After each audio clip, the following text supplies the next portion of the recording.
Destroy a road, get a 3-ton truck.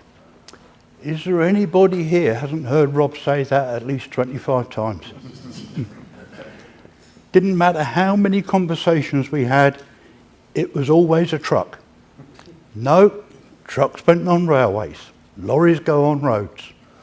Trucks were American, and the British had learnt how to use lorries to destroy roads long before the Americans came over here. But you wouldn't have it. So, Army Service Corps, because they had all the lorries. Royal Flying Corps had a few, but Royal Flying Corps didn't do much, so they didn't use them very much. It's the Army Service Corps ones that were on the roads. And what we're looking at here is where it was in August 14 and in November 18, just to show the scale of the expansion. And what we need to consider all the time is number of temporary officers. 0 in 14, 10,049 in 18. Not one of those had any experience. They were only signed up for the duration of the war. So they're having to expand the service, and they're having to continually expand it and learn new trades on the job. Other ranks from 6,000 up to 326,000, again, no experience whatsoever. They had to learn it on the job. And when we look at the scale of what they did, that I find that quite incredible. 200 pieces of mechanical transport. The Army called motor vehicles mechanical transport. Those 200, not all were lorries. Only about 70 were Army spec. They were cars, light vans, slightly larger vans. Quite a few were not actually usable. They were in workshops because they were being used to train the new mechanics, but they were still on the books as mechanical transport. There were another 700 available under the subsidy scheme because the War Office determined to mobilise the Army, it would need 900 motor vehicles. Exactly the same as what they determined in 1906. So it wasn't the scale of the Army, it was the level of the supply line they were prepared to give over to the untried mechanical transport as opposed to the horse transport. 21 mechanical transport companies, not all of them had any mechanical transport. The first Army Service Corps companies to mobilise on the 5th of August had no lorries. There simply weren't enough in the Army. The personnel went to Bristol, then on to Avonmouth. There they put in camps until they rounded up enough lorries from the civilian trades, because under the defence of the Realm Act, they could just go and help themselves. And the government, or War Office, had a list of everybody that had got 3-ton lorries. So they knew exactly where to go to get them. That was then increased from 21 to 650 by the end of the war. All done with no experience. Prior to the Somme, each expansion was on an ad hoc, piecemeal basis. When enough lorries had been built, there were enough to make the company, so the company was made. When the company was made, it was given a War Office job to do. Until all the lorries had been built and the drivers had been trained, there was no company. So it was formed entirely on what was able to be built at the time. So what was the role of the Army Service Corps? Up to the railhead, it was entirely the railways. Railhead, then to horse transport, then to the front line. Some of the mechanical transport would go into a town where they would direct to hospitals, that sort of thing, but the general supply line was mechanical transport to the refilling point with horse transport, and then to the front line.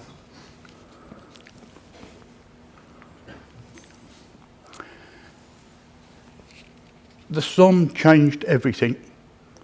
And on the 1st of August 16, Lloyd George informed Douglas Haig of the imminent arrival of Eric Geddes, who we know is railway. Lloyd George told Haig, though, that he was coming to reorganise the transport, not just the railways, the whole lot. Haig replied that he didn't really want civilians, but on the basis that he couldn't guarantee civilian safety on the Western Front. And so he didn't want civilians there. But August 16, Haig's got his hands full. Quite a lot is going on in France. The last thing he wants is to have to also look after a civilian sent by Lloyd George. Lloyd George replies that it is necessary to reorganise the transport, partly because we were running out of petrol. The country was using its reserves. They were getting smaller every month. By February 17, it was predicted that the country would have no more supply of petrol in reserve. Lloyd George was adamant any petrol saving would come from the Western Front. He couldn't afford to lose it from the home front because the lorries were needed for the munitions industry and it was needed for buses. The munitions industry was being expanded. You had to get the workforce to work and back home afterwards. So he was adamant that the Western Front would lose resources before the home front. Bearing in mind, Lloyd George, previous to being Minister of State for War, had been Minister for Munitions. He had been responsible and was planning the increase of the munitions following the scandal of the shortage of munitions earlier in the war. He knew which factories were being rebuilt. They were being doubled in size, some of them trebled in size. So he knew what was coming down the line that Haig didn't. Lloyd George is also looking at the way transport is behaving and coping at the Somme. And he's thinking, all this extra coming down, it's never going to cope with that. It has to be reorganised. No ifs, no buts. Doesn't matter what anybody says, it needs to be reorganised. So, September 16, 15 Corps, they have on their establishment 600 lorries. And just during 1916, September, 15,000 loads of ammunition. That increases about 2.5 times 12 months later for 3rd Eep. 5,500 tons of loads of supplies, 9,000 engineer stores, 7,500 miscellaneous. That works out at 1229 loads every day of the month. But you've only got 600 lorries. That means every lorry is having to do 2 loads per day. So is the horse transport at the front as well. So it's actually more than 2 loads per day because that assumes the 600 are working. General averages would be 200 of those 600 would be off the road waiting for spares or repairs or being repaired. So it's fairly clear that the transport cannot continue on that basis. It is just wearing itself into the ground. 4th Army, 10th of February, so they're still trying to sort themselves out in February on getting over the Somme. The battle's finished, but that is not suddenly all the transport's fixed. Unserviceable mechanical transport state. The Anzacs 39%, 14 Corps 39, 15 Corps 38, 3 Corps 20%. Now, The spare vehicles that were allowed under establishment were 25% of your total. So if you had 100 lorries as part of your company, your establishment would actually be 125. Those extra 25 were not for supplies. They were purely and simply to replace those in workshops, except they were just used as part of the fleet because they were needed as part of the fleet. So we can see from that, in the aftermath of the Somme, 4th Army had only got 3 corps within its establishment. Effectively, 4th Army had worked its transport to the point where it was immobile. You need to remember that because it crops up again a little bit later on. So, Geddes is now in France, and he's involved with reorganising the railway. And he introduces light railway. Now, what people forget, or seems to be not considered very much, is where light railway fitted into the scheme of things. And you've got the railhead again, and then light railway instead of mechanical transport is loading at the railhead. It runs 5-6 miles on average and is then onto mechanical transport. And then it continues then, as it was before, to the horse transport to the front. Light railway in no way, shape or form replaced lorry transport. It shortened the journey the lorry had to do. But that seems to have got mixed up somewhere along the line. 5th of January 17, the War Office gave authority to reorganise mechanical transport in France. It's not so much giving authority as saying it is going to happen. So we have now, instead of mechanical transport being a divisional asset, it is now a core asset. So previous divisions would operate their own transport, but now it is all coming under the core. So we have a senior mechanical transport officer only to do with mechanical transport. He is not involved with horse transport at this stage. A core supply column, a core ammunition park and core siege park. And that is how it then composed. 15 corps was all reorganised on 1st of February. And we have under the core supply column, 14 divisional supply column, 31 and 40 divisional supply columns, all merged and organised by the SMTO.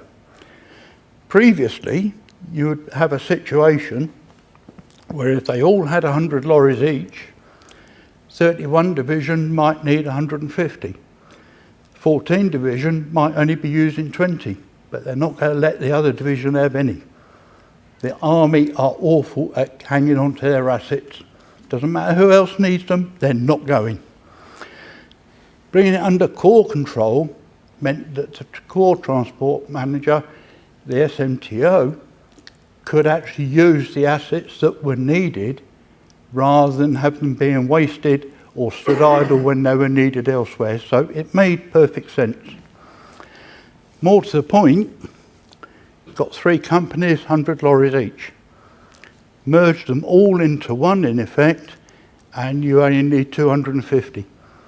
That is 50 lorries back in England, 50 lorries not using petrol, 50 lorries not needing the drivers. 50 lorries, 100 drivers. We'll have those out of the ASC and they're in the infantry. It was cutting back on the resources. But they were doing the same work, just they were forced to do it more efficiently.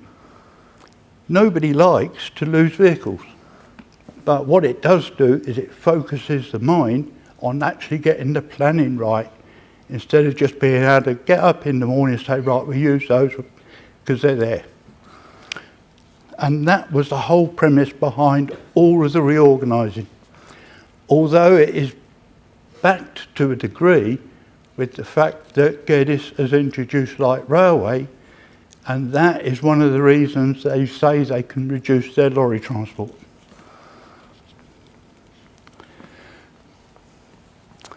Lieutenant Colonel Cockshott, 18 Corps, SMTO from February 17.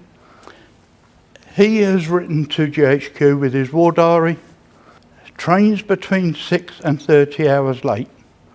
Officers and men direct from England with no experience. General management of the railways strikes the uninitiated as beyond description. The RTO never knows when any train may be expected to arrive. That's pretty damning, really. But what we need to consider, Lieutenant Colonel Cockshott, in January he was Major Cockshott. He was the commanding officer of an ammunition sub-park. His daily routine was a routine. Same railhead, same refilling point, probably the same ammunition. Same number of lorries, he's only got to think about which ones he's rotating into workshops for inspection. Following day, he's a Lieutenant Colonel. And he's a Lieutenant Colonel because he now has to deal with Corps HQ, and he has to deal with Army HQ and GHQ. And he's dealing with officers that will not communicate with a major. So we make him a Lieutenant Colonel so they will talk to him. Human nature is, when you've got that sort of promotion and the job is going very, very wrong, which it is, you're going to blame somebody else.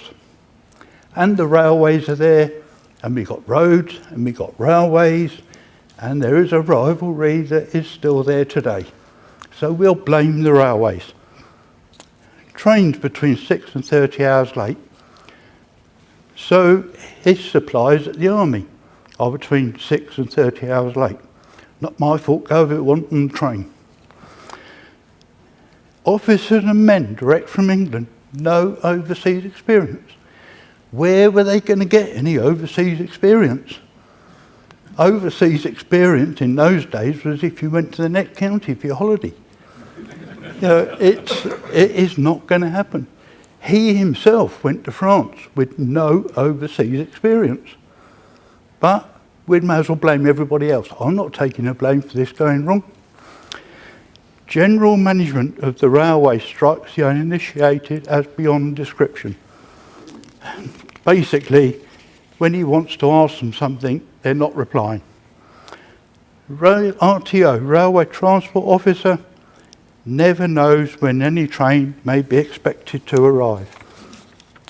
It's touched on in the last talk. Why do you think that the RTO never knew when any train might arrive? How about the worst winter for decades? Cockshott had no idea when his lorries would get to railhead. Didn't matter about the train. Half the time he couldn't get his lorries started, it was so cold. But we're not going to mention that because we can blame the railways for everything.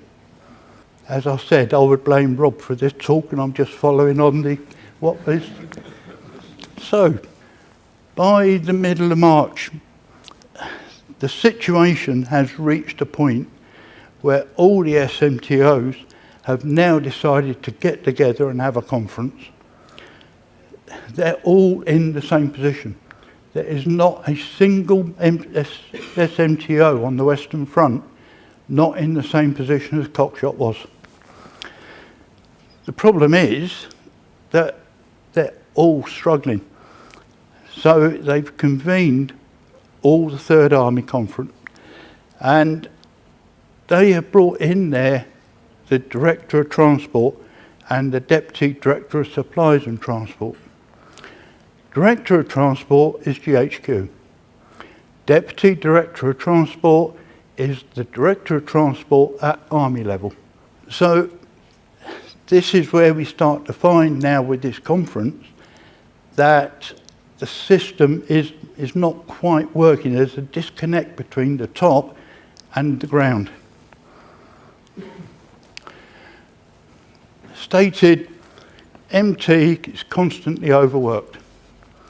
Well, it is, but there'd been delays previous to this because not only was the winter of February snow and ice and particularly cold, beginning of March, they couldn't use their lorries because thaw conditions came in.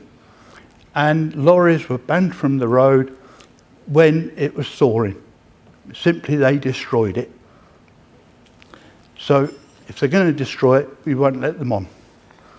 That means there's a backlog of work got to be done, so they're picking up the slack afterwards, but with vehicles that are not really up to it. They're still struggling from after the Somme. The Director of Transport pointed out to the Corps Commander that he was responsible for ensuring the workload was within the capacity of available transport.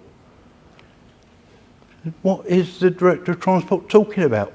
The Army say we want 20,000 tonnes of ammunition. The Corps Commander can't say, well, you can only have 5 because we haven't got the transport. He had to overwork his transport. But the Director of Transport doesn't seem to be aware of how overworked the transport is. He doesn't seem to understand there is a difference between what is being said at GHQ with the planning and what is actually on the ground. So the Director of Transport has gone on a tour then of all the railheads within the area, within his area.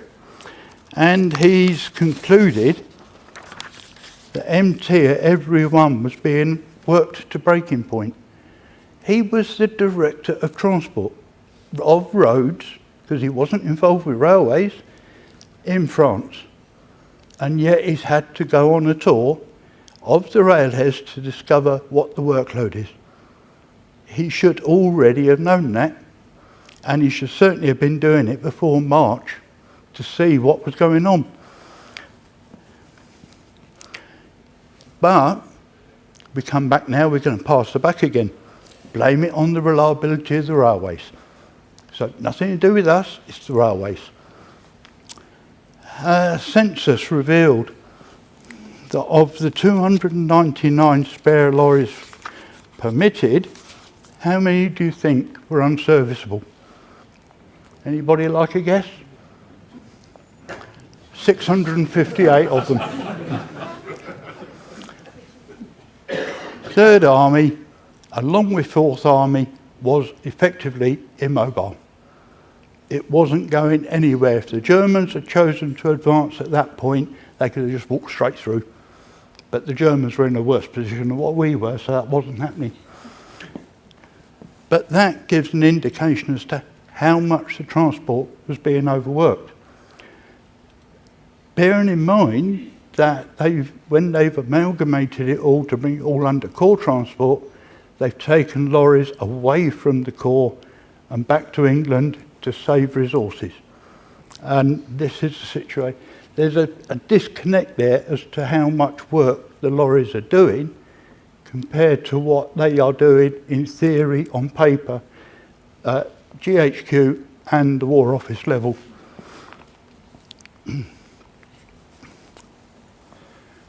1st of July, a conference at GHQ convened by the Quartermaster General with all the Army directors. I think they could have done it a bit earlier than that, but better late than never. Haig, who had initially been against Geddes, has now been won over by Geddes. He wants to know how much can be reduced from mechanical transport, given that Geddes had reported that light railways were currently carrying 92,000 tonnes per week, up from 24,000 tonnes in February when he was only just starting the light railway. But we've already seen if it goes on light railway, it then goes on to lorries. 92,000 tonnes per week probably got less to do with the increase in light railway as the build-up for the third heap.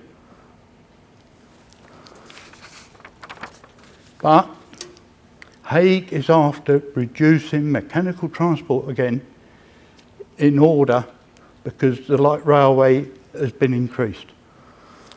Problem with that is, as we've seen, the lorries are carrying what went on the railways. Can't really reduce at all. So there's this disconnect again between GHQ and what is being planned at GHQ and what is on the ground. It's almost like GHQ don't understand the supply line. Messine Ridge, 29th of July to 4th of August. That is just 1 week. Tonnage carried by mechanical transport for the Second Army. That light railway was unable to. But this is just after Hague is after reducing the transport because of the increase in light railway. 46,000 tonnes basically, plus 1,800 troops. If we assume a 3-tonne lorry carrying 3 tonne, that is 15,000 lorry loads that light railway was unable to carry. That means that they're going back to the old system. Instead of loading at light railway, they're having to go back to railhead. So not only is the workload increasing while they're trying to reduce the numbers, but the mileage is being increased again now as well. But you can't say, no, we're not doing it, because they need that for the battle. 179,000 miles in 1 week for the whole company.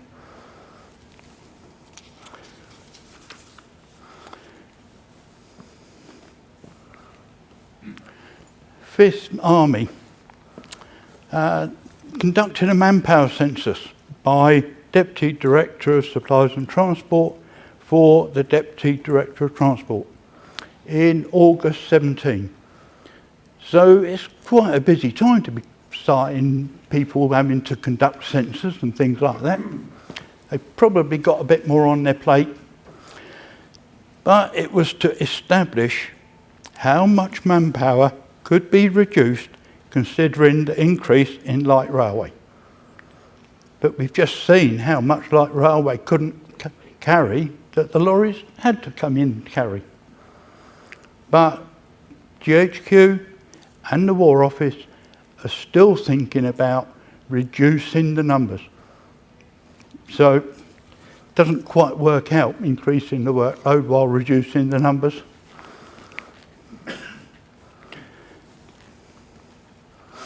12th of August, and a conference is being held now at GHQ. And that is to determine, so GHQ can be advised as to what the reductions are going to be. Deputy Director of Supplies and Transport of 5th Army advised no loss of manpower possible. Well, not only were the lorries having to do extra, as we just seen, but if there were any spare, then they were having to do road work, carrying roadstone to keep the roads repaired, because the one thing that any battle needs more than anything else is a good road system, because it doesn't matter how much munitions you can have used or how much is available to use, if you can't get it up the roads, it's no good to anybody. So, Deputy Director of Transport has been told, and he advises, that the census was purely for War Office to obtain up-to-date numbers. Now, we're in the middle of third heap. Why does the War Office at this time need details as to numbers? They're probably changing every day anyway. No reductions planned. 12th of August, that is. 15th of August, and there's another conference. So 3 days later, and all of a sudden, we've got QMG, the Director of Supplies and Transport, Assistant Director of Transport, Director General of Transportation, or his representative, that was Geddes, and he is Railways, and they're from the War Office. QMG, the Adjutant General, Director of Transport, Director of Supplies from GHQ in France. And the agenda of that conference to determine savings in manpower. Now, 3 days earlier, there were no plans to reduce manpower, it was just to get figures. I don't believe that they made that decision in 3 days. War Office took much longer than that to make any decision. So, we now find that removed from the line of communication roads, not the railways, just purely the roads. ASCMT COIs, 3,000 supply companies, horse transport companies now are losing their manpower as well. They're working just as hard as the lorries because everything the lorries carry, the horses are then carrying. Everything the railways carry, the lorries are having to carry. But they have lost, out of their workforce, 20,000 men. Now, it's worse than that because they're Class A men. The War Office regard Class A men as the best soldiers. They're the most experienced, the most trained, the most disciplined. They are the best. They are Class A. Army Service Corps is a technical corps. Class A men in the technical corps are measured by their skill set. They could be the most ill-disciplined of drivers and soldiers, but if he's the best driver, he's a Class A. So not only have they lost 20,000 men, they've lost the cream. That means they're having to rely on then new recruits. And we've already seen Cockshot complaining new recruits have got no overseas experience. The Army was also very well aware that the better the driver, the less petrol they used, the less repairs the lorries needed. But they've lost all the best men to go into the trenches. Doesn't quite work that War Office have got an understanding of life on the ground. Right, following Passchendaele, a report upon the work of the Quartermaster General's branch of the Staff and Directorates controlled 1914-18. GHQ is now beginning to work out that the railways aren't doing what they were told they would do and what they were constantly believing they were capable of. And they are reviewing the transport system on the Western Front. So during the winter of 17-18, light railway policy was again under careful consideration. Haig is now falling out of love with the railways. Based partly on difficulty of obtaining materials, they can't get spare parts, they're struggling to get petrol, but then so were the railways. Mainly in expectation of a great German offensive. In other words, Haig is now looking at the railways that they might work on a stationary and static army and battle, but when the armies become mobile, the railways become far less effective. You can't suddenly move a railhead from A to B because they're being overrun.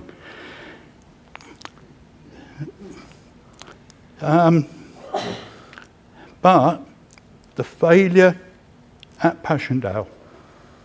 The Germans at Passchendaele trained their artillery on the railway tracks, destroyed them. So the railways then effectively ceased to operate. It comes back to the lorries having to do the work of the light railway.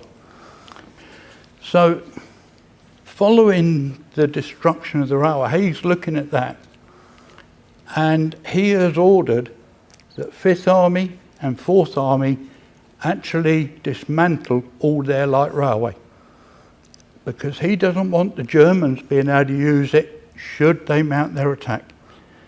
So by the time the Germans launch their offensive, both 4th and 5th Army, there's virtually no light railway at all in the area. It's all down to roads. So 1918, the DSCs and the ASPs are now consolidated. Now that was probably a good move. Previously they'd run independently, but as with when it was divisional transport, ASPs might need more lorries. The DSCs have got them, but they're not going to let them have them because they're not sharing assets. Now they've been consolidated into mechanical transport companies, then the SMTO can allocate to which service the number of lorries required. In theory, brilliant. Didn't work, because as soon as the war became mobile, supplies came to one railhead and munitions to another railhead, so they were having to work independently again. So, but the theory was good. What came out of that, though, was probably one of the greatest things that Haig managed to do in 18. He knew that by consolidating this transport, which was coming from above Haig's head, that he would lose more lorries back to the UK to save money. That's all what consolidation was always all about. Reducing companies with 100 lorries, 2 of them, that's 200 lorries, we only need 150, it's 50 lost again. Haig wasn't prepared to do that because he knew the lorries would be needed once the war became mobile. So he created his division reserve MT companies that were a GHQ asset. They could go anywhere they were needed on the Western Front, as opposed to being lost back to England, because Haig knew full well he needed them. And back to this report of the QMG, the correctness of this policy was shown when 4th and 5th Army areas were overrun. Once again, mechanical transport saved the armies. So without the mechanical transport, which they'd just spent from beginning of 17, constantly reducing because of the expansion of the light railway, it is the mechanical transport that is actually having to do the work.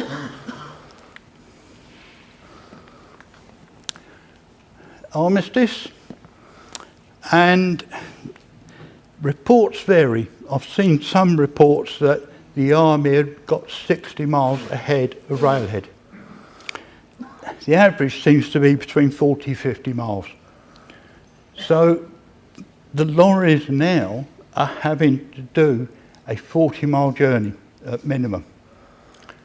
These days it's not very much. In those days, at 4 miles per hour on good roads, it's at least 10 hours. And these weren't good roads. They'd been destroyed by the British in retiring, and then they'd been destroyed by the Germans as they retired. So the railways were unable to keep up with the speed of the advance. You can't suddenly build a railhead. You can't suddenly build a railway line. So while railways were great when the war was static, once we get to mobile war, it is the roads that have to take over. 27th of November 18, the Royal Warrant was published. That was in recognition of the work the Army Service Corps had done during the war. And it was the same for the Ordnance Corps. They were given the Royal Warrant to become the Royal Army Service Corps. And that, rather quickly it feels, has got us through to the end.